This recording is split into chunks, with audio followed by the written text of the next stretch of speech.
신앙생활이라고 하는 것은 성실함이 있어야 합니다. 꾸준함, 성실함이 바탕이 될 때 균형 있고 은혜로운 신앙생활을 이루어갈 수 있습니다. 교회 성장학에서 이 통계적으로 다음과 같은 내용을 내놓았습니다. 신앙인이 한 주를 교회에 못 오게 되면 그 마음이 불안해진다는 겁니다. 한 주 안 나오면 마음이 불안해요. 그런데 2주째 교회를 나오지 않으면 교회에 나오지 않을 이유가 생긴다는 겁니다. 그런데 3번째 주에도 교회를 나오지 않으면, 3주째 교회를 나오지 않으면 그 마음에 불안이 가중되면서 문제가 일어난다는 거예요. 4주째 교회를 나오지 않으면 이제 교회 나가기가 싫습니다. 마음이 심상해지는 겁니다. 신앙인이 4개월 동안 교회에 나오지 않으면 어느 순간 나는 술집에 앉아 있다는 것입니다. 전혀 다른 사람으로 변해버리다라는 것이죠. 신앙생활이라고 하는 것은 꾸준함이 있어야 합니다. 성실함이 있어야 돼요. 매주마다 성령의 은혜가 충만하고 매주마다 하나님의 말씀에 은혜를 받고 하면 얼마나 좋겠어요. 죄송합니다마는 설교자가 참 부족해가지고 매주 하나님의 은혜의 말씀이 정말 꿀송이처럼 단 은혜의 말씀이 증거돼야 하는데 때로는 그렇지 못하는 것을 보게 됩니다. 저도 설교자로서 설교를 하다 보면 이 마음으로 들은 마음들이 있어요. 어느 날은 이 설교가 참 설익은 밥처럼 말씀의 은혜가 충만해야 하는데 퍽퍽하고, 우리 성도님들과 교감이 되고 말씀으로 이렇게 들어가서 성도님들의 그 말씀 받는 그 밭이 옥토가 되어서 그냥 심령 안에 말씀이 들어가는 것을 느끼는가 하면 어느 때는 그렇게 답답하고 말씀이 퍽퍽하는 그런 마음이 들어요. 오늘 설교는 참 밥이 덜 됐구나, 그런 마음이 들 때가 있습니다. 예배가 끝나고 이제 단에서 내려가서 성도님들을 맞을 때 의외의 답변이 나오는 경우가 있어요. 저는 설익은 밥을 줬다고 이렇게 퍽퍽하다고 생각해서 마음이 이렇게 한쪽 마음에 그런 마음이 들잖아요. 그런데 성도님들 가운데는 오늘 말씀은 얼마나 그 말씀이 은혜가 있고 그 말씀이 쏙쏙 귀에 들어왔는지 참 모릅니다. 목사님, 오늘 말씀 너무 좋았어요. 이렇게 말씀해 주는 분이 있어요. 제가 그럴 때 이것은 무엇일까, 그런 마음이 듭니다. 설교자는요, 긴장해요. 하나님의 은혜의 말씀이 선포되고 하나님께서 주신 말씀으로 우리 성도님들에게 잘 말씀을 선포해야 한다는 것에 긴장을 합니다. 제가 긴장하게 보입니까? 안 보입니까? 이 설교단에 오기 전까지요, 얼마나 긴장하는지 몰라요. 단에 설 때까지 긴장을 해요. 그러나 단에 섰을 때는 하나님께서 이 단에서 모든 것을 이루어 줄 줄 믿고 그냥 마음을 다 하나님 앞에 맡기고 단 위에 섭니다. 오늘 우리 모든 성도님들 참 꾸준함 가운데 성실한 믿음의 성도님들 되시기를 바랍니다.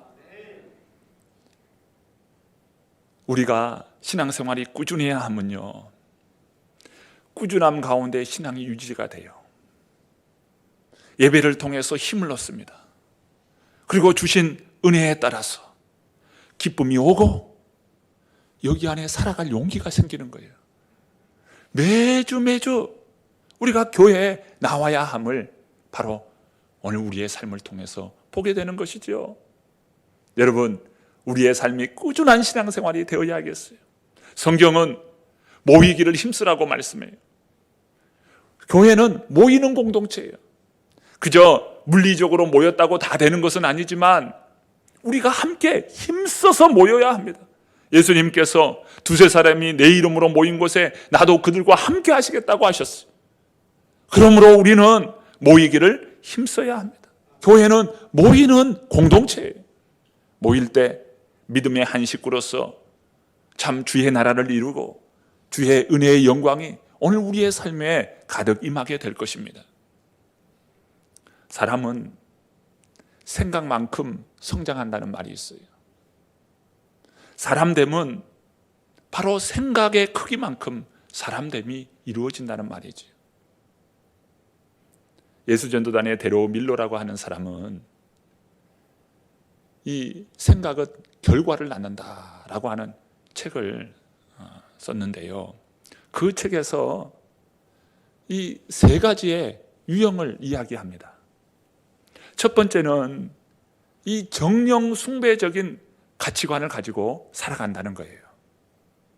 어떠한 부류의 사람은 애니미즘, 성령의 숭배, 이런 가치관을 가지고 살아간다는 거예요. 이게 첫 번째 부류의 사람이고요. 두 번째 부류의 사람은 세속적인 가치관을 가지고 살아간다고 이야기합니다. 그리고 세 번째는 유실론적 가치관을 가지고 살아간다고 이야기해요. 예를 들어 이 가난과 이 빈곤, 이 문제가 있었을 때에 정령 숭배적인 가치관을 가지고 있는 사람은 이 가난과 빈곤의 문제는 토속적인 그 신이 저주를 하였기 때문에 우리가 가난하고 빈곤하게 산다라고 인정한다는 거예요. 그러나 또 다른 한편에서는 이 가난과 빈곤은 빈부 차이에 따른 필연적인 결과라고 이야기하는 거예요. 이게 세속적인 가치관이에요. 유실론적인 가치관이라고 하는 것은 이 성경적인 개념으로서 이 가난과 빈곤이라고 하는 이 문제는 우리가 다스리고 정복해야 할 것이라고 여기는 겁니다. 그래서 다스림과 정복의 사역을 통해서 사막에서도 강을 내시는 하나님의 은혜의 기적을 이루는 그런 삶을 살아야 한다라고 하는 그러한 가치관을 가지고 있는 것이죠. 데로 밀러라고 하는 이 사람은 이 선교사의 한 토막의 이야기를 소개합니다. 이 아프리카, 이 말하면 정글에 사는 이 부족들이 있었는데 이들을 위해서 선교하는데 그들이 얼마나 참 위생적으로 깨끗하지 못하고 위생적으로 깨끗하지 못하니까 평균 수명이 한없이 낮아지는 거예요. 그래서 저들을 교육시키고 개조를 해야 되겠다, 계도를 해야 되겠다라고 생각을 해서 그들에게 말을 하지만 좀처럼 바뀌지 않는 거예요. 그래서 선교사는 그들 중에 유능하고 젊은 사람들을 뽑았어요. 그래서 그들을 집중적으로 교육하기로 했습니다. 그래서 여러 주간 그들을 모아놓고 교육을 합니다. 교육을 하고 난 이후에 이제 수료를 얼마 남지 않는 그런 과정 가운데 이제 질문을 합니다.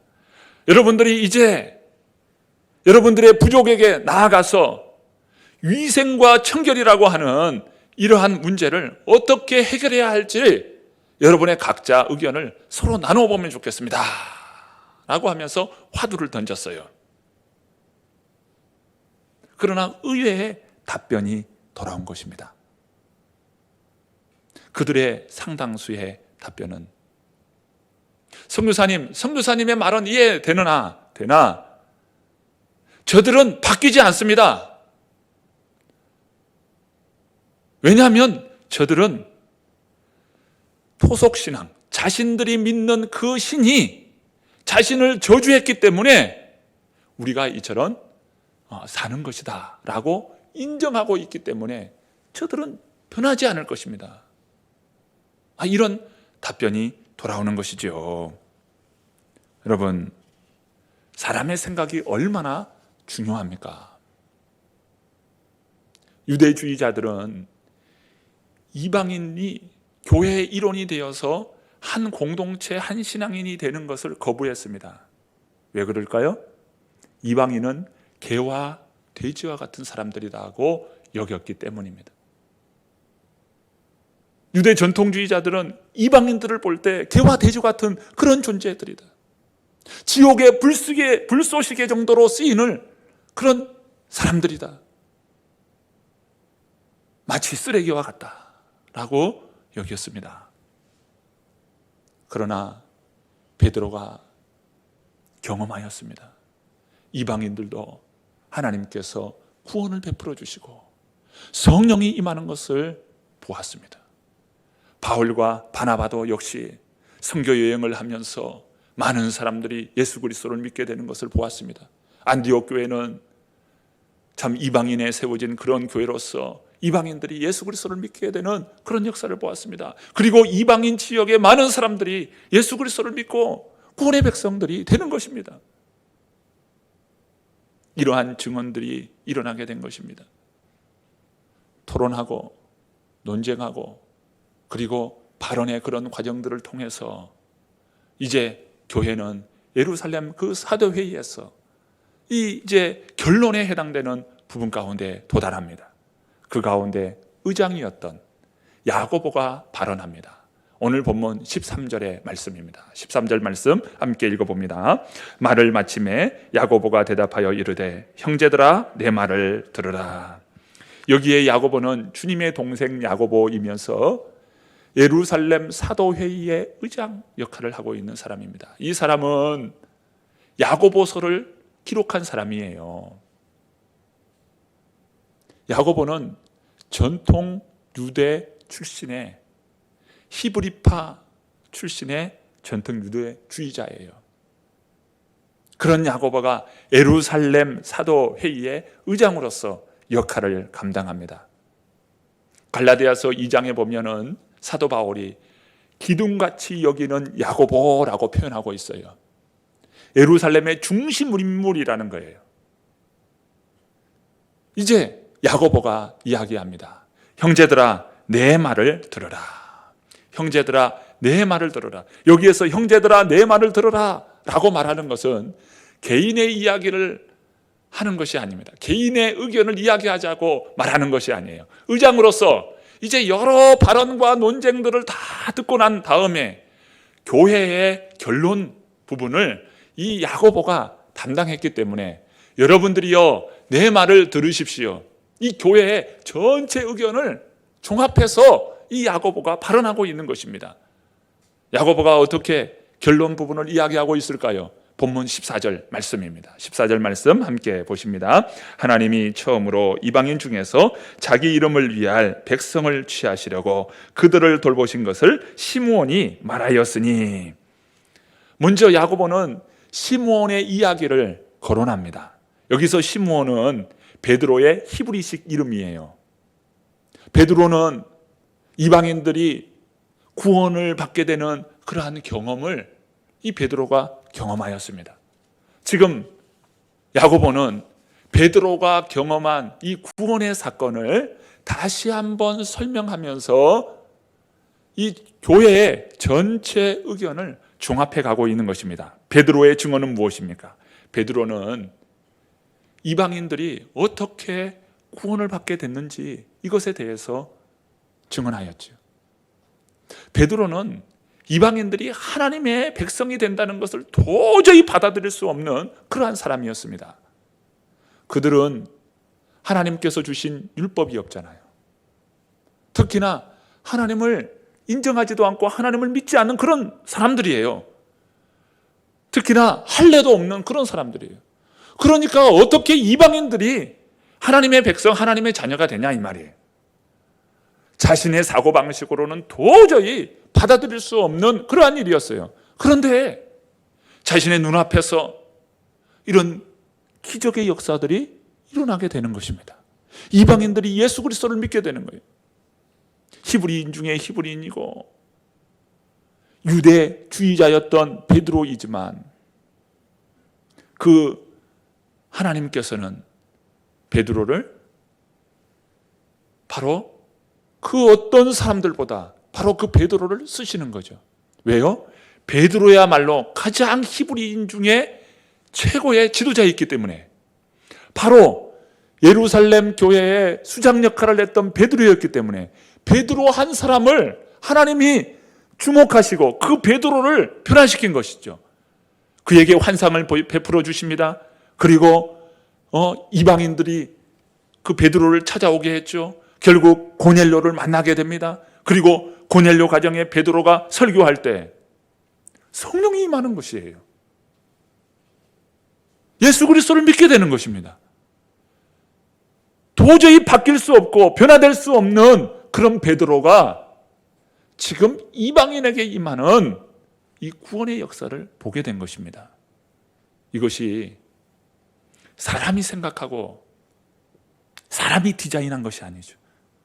전적인 하나님께서 주도해 주신 그러한 사건이었다는 것을 야고보가 인정한 것입니다. 그래서 시므온의 이야기, 베드로의 이야기를 거론한 것입니다. 이것이 야고보가 첫 번째 결론을 도출해 나가는 하나의 진술이었어요. 두 번째 진술은 이 모든 구원의 역사함이 예고 없이 무작정 진행된 것이 아니라는 거예요.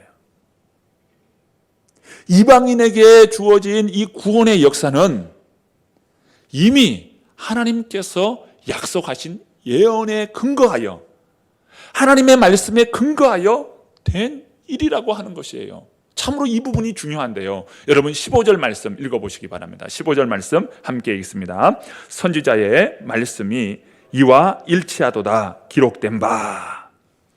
여러분 베드로가 직접 경험했잖아요. 고넬료 가정이 구원받는 일을 경험했잖아요. 베드로만 경험했습니까? 바울 그리고 바나바도 경험을 했어요. 이방 지역에 선교할 때에 이방인들이 구원받는 것을 경험을 했어요. 이러한 경험들은 개인적인 경험이요 개인적인 체험입니다. 베드로가 개인적인 체험을 했고 바울과 바나바가 개인적인 체험을 했어요. 여러분, 개인적인 체험이 일반화될 수 있습니까? 일반화될 수가 없어요. 일반화가 된다면 어떤 과정을 거쳐야 되는 거예요.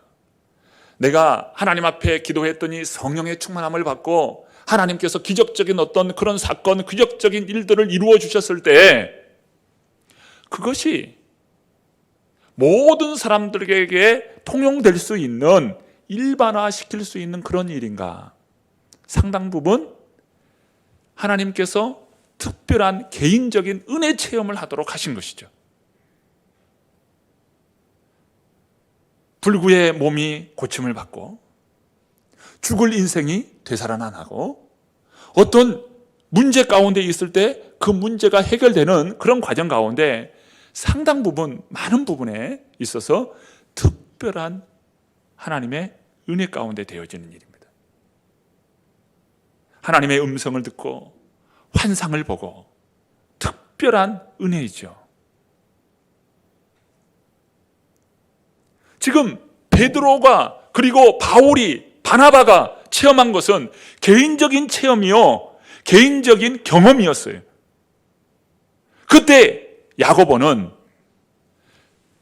여러 발언들을 들어보고 다 종합해 볼 때 이것은 개인적인 체험을 넘어서 하나님께서 주신 약속을 기반으로 한 것이다 라고 하는 것을 도출해내는 것입니다. 이것은 너무나 중요한 일이죠. 여러분, 개인적인 체험이 무시되거나 개인적인 체험이 참 비판받는 것이 아니에요. 하나님께서 그 사람에게 아주 특별한 은혜를 베풀어 주신 거예요. 너무도 중요한 사건이죠. 그 개인에게 얼마나 중요한 사건이에요. 이런 특별한 은혜, 특별한 경험을 하나님께서 주십니다. 이때 이 특별한 것이 모든 사람들에게 다 통용되는 것은 아닐 경우들이 있다는 것이에요. 이럴 때 어떻게 해야 합니까? 이럴 때는 반드시 하나님의 말씀과 그 사건이 일치하고 있는가? 하나님의 말씀의 근거와 하나님의 말씀의 판단을 통해서 이것이 다시 한번 증명되어야 합니다. 그럴 때 어때요? 신앙의 균형을 갖게 되는 것이에요. 특별한 개인적 체험을 그 개인 체험으로서 소중하고, 그 개인적 체험이 일반화될 때는 반드시 성경의 근거와 판단을 통해서 균형을 잡아야 되는 것이죠. 지금 야고보는 개인의 체험, 개인의 경험들을 다 들었어요. 그것이 과연 하나님의 뜻인가 라고 할 때 하나님의 말씀의 근거와 판단을 본 겁니다. 우리가 하나님의 말씀 앞에서 때로는 그것이 바로 판명되는 경우가 있고요, 시간을 두고 판단해야 할 것들이 있어요. 바로 판단해야 될 부분은 바로 판단하고, 그러나 시간이 필요한 경우는 지켜봐야 합니다. 과연 그 성도가 그분이 체험하고 그분이 이룬 하나님께서 보여주시고 하나님께서 들려주셨다고 하는 그것이 과연 하나님의 뜻에 맞는가? 시간을 두고 보면 그 열매가 나타나요. 그 결과물이 나타나는 것이에요. 그래서 시간을 두고 보는 거예요.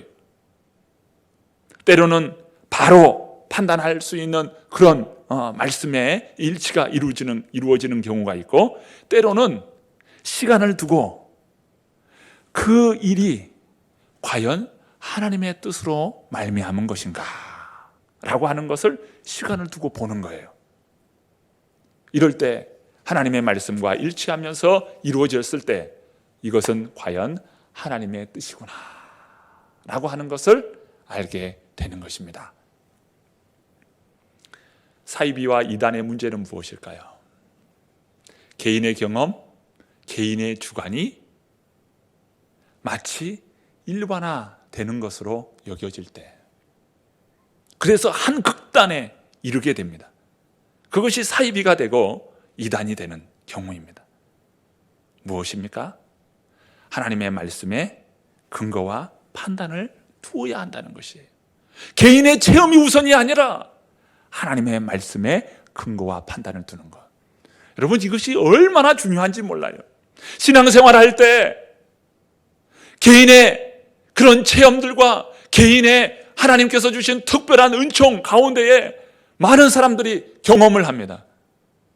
그럴 때 반드시 하나님의 말씀의 근거와 판단을 여러분은 중요하게 여겨야 합니다. 그럴 때 신앙의 균형을 이루게 되는 것이지요. 야고보가 이러한 이야기를 한 것이죠. 구약에 주어진 그 하나님의 말씀에 근거하여 지금 일어나는 이러한 현상이 과연 하나님의 말씀에 부합되는 것인가 라고 할 때, 바로 야고보는 아모스서 9장 11절과 12절의 말씀에 근거하여 이 사건은 하나님의 뜻에 부합된다고 여긴 것입니다. 참으로 놀라운데요, 오늘 본문 16절부터 18절까지의 말씀입니다. 함께 읽어봅니다. 이후에 내가 돌아와서 다윗의 무너진 장막을 다시 지으며 또 그 허물어진 것을 다시 지어 일으키리니 이는 그 남은 사람들과 내 이름으로 일컬음을 받는 모든 이방인들로 주를 찾게 하려 함이라 하셨으니 즉 예로부터 이것을 알게 하시는 주의 말씀이라 함과 같으니라. 아멘. 오늘 말씀을 보시면 우리의 눈을 주목하게 하는 한 구절이 보입니다. 그것은 다윗의 장막이라고 하는 표현이에요. 다윗의 장막. 하나님께서 다윗의 장막을 세우고 허물어진 그것을 다시 일으키리라. 다윗의 장막을 이야기합니다. 여기에서 두 가지 의미가 있어요. 다윗의 장막이라고 표현한 두 가지 의미. 먼저는 그 다윗의 장막이라고 하는 그 자체로서 다윗의 장막입니다. 모세의 장막이라 하지 않고 왜 다윗의 장막이라고 했을까요? 그 장막은 다윗의 장막이 아니라 모세의 장막이 맞죠. 그런데 다윗의 장막이라고 표현하고 있어요. 아모스도 다윗의 장막이라고 표현하고 있습니다. 왜 다윗의 장막이냐 이거예요. 모세의 장막은 희생 제사가 중심이 되는 장막입니다. 희생 제사가 중심이 되는 장막. 그래서 모세의 장막에는 이스라엘의 5대 제사가 이루어지게 됩니다. 레위기에서 말하는 5대 제사와 또 제사 드리는 4개의 방법이 있죠. 희생 제사예요. 제물을 하나님 앞에 올려드리는 희생 제사. 그것이 중심이 되는 장막이 바로 모세의 장막입니다. 그런데 다윗의 장막은 어떠할까요? 다윗의 장막은 하나님을 예배하는 예배의 역동성이 있는 장막입니다.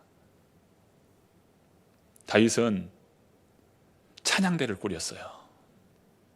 그 찬양대도 무려 4,000명이에요. 그리고 각종 악기를 만들어서 악기를 연주하게 합니다.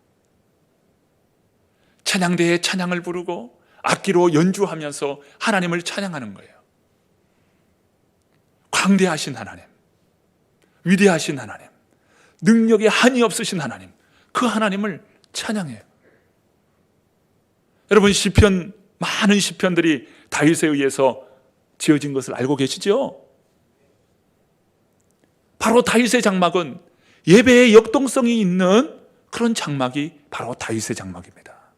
하나님께서 우리의 예배를 그저 구약의 예배가 아닌 역동적인 예배로 바꾸어 주셨다는 거예요. 그것을 성취하셨다는 것입니다. 그래서 다윗의 장막을 이야기합니다. 또 하나 다윗의 장막을 이야기하는 것은 바로 다윗을 주목하신 것이 무너진 것을 다시 회복시키겠다. 무엇이 무너지고 다시 회복하겠다는 거예요? 바로 다윗의 왕권입니다. 영원한 다윗의 왕권, 즉 메시아 언약이에요. 메시아 언약을 이야기하고 있는 것입니다. 다윗에게 우리 하나님께서 너의 왕위를 영원한 왕위로 주시겠다라고 말씀하셔요. 너의 등불이 꺼지지 않게 하겠다라고 말씀하십니다. 바로 메시아 언약이지요. 메시아 언약은 어떤 언약입니까? 바로 모든 민족을 구원한 바로 구원의 메시아입니다. 예수님께서 제자들에게 말씀하셨죠. 너희는 온 천하에 다니며 만민에게 복음을 전파하라. 만민, 온 백성, 온 민족, 온 열방, 그들에게 복음을 전하여 그들을 제자 삼으라 라고 말씀하십니다. 바로 메시아 언약이에요. 그러니까 하나님께서 이스라엘을 택하신 것은 이스라엘이 참 거룩하고 이스라엘이 뭔가 하나님 앞에 세울 만한 것이 있어서 하나님께서 이스라엘을 택한 것이 아니에요. 신명기 8장에 보면 이스라엘은 그 어느 나라보다도 가장 약하고 미약한 나라라고 말씀합니다. 왜 하나님께서 이스라엘을 택하셨을까요? 그것은 이스라엘을 제사장 나라 삼도록 하셨습니다. 제사장은 본인만 예배하는 것이 아니라 온 백성들을 예배하고 온 백성들을 예배하도록 돕는 자가 제사장이잖아요. 하나님께서 이스라엘 제사장 나라 삼도록 하신 것이죠. 하나님께서 이 모세에게 제사법을 주시기 이전에 아브라함을 선택하셨습니다. 그때 아브라함에게 주신 말씀이 무엇입니까? 너로 말미암아 모든 민족이 복을 받게 하리라. 너로 말미암아 모든 민족이 복을 받게 하리라. 그로 인하여서 너는 복의 근원, 복이 될지라 라고 말씀하셨어요. 이미 하나님의 계획 가운데는 모든 민족이 구원을 받고 모든 민족이 하나님을 믿고 예배하도록 하나님께서 이미 계획하신 일이라는 거예요.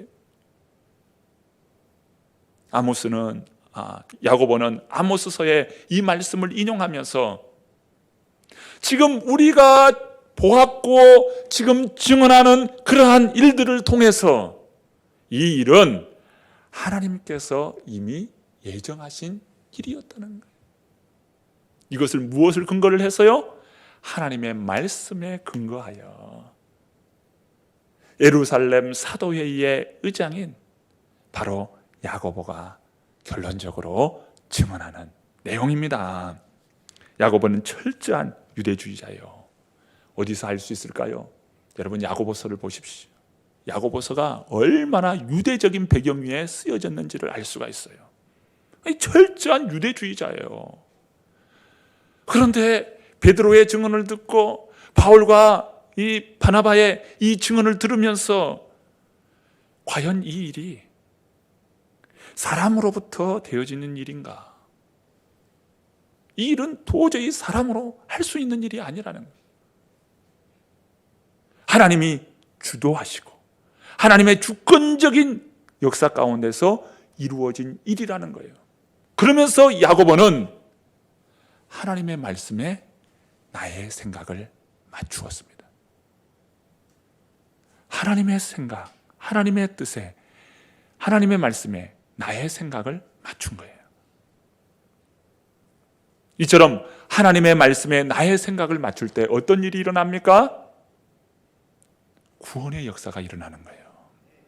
하나님의 구속사적인 그 사건을 이루는 야고보가 되는 것입니다. 그 일을 이루어 나가게 돼요. 여러분, 저는 기도하고 바랍니다. 우리 사랑하는 모든 새로남의 성도님들이 하나님의 말씀에 나의 생각을 맞추며 하나님의 말씀과 보조를 맞추며 나아가는 그러한 삶이기를 기도합니다. 우리가 하나님의 말씀에 맞추어 나갈 때 우리를 통해서 하나님의 구원의 역사, 구속사의 위대한 그 발자취, 그 발걸음을 오늘 우리들이 남기게 될 것입니다. 하나님이 우리 모든 성도님들을 구원의 축복의 그 통로로서 우리 성도님들을 쓰시고 사용하실 것이 하나님의 말씀에 나의 생각을 맞추며 나아가는 것입니다. 저는 우리 모두가 이렇게 하나님의 말씀에 나의 생각을 맞출 때 말씀이 중심이 되는 사람, 말씀의 성취를 이루는 사람, 과연 나의 삶이 하나님의 말씀을 이루는 삶이구나, 이것을 경험하는 삶이 될 것입니다. 2022년 이 한 해 하나님께서 주신 은혜의 한 해를 살 때에 말씀의 성취를 이루는 모든 주의 백성 되기를 간절히 축원합니다. 하나님의 크신 은혜가 우리 모든 성도님들 위해 함께 하시기를 바랍니다.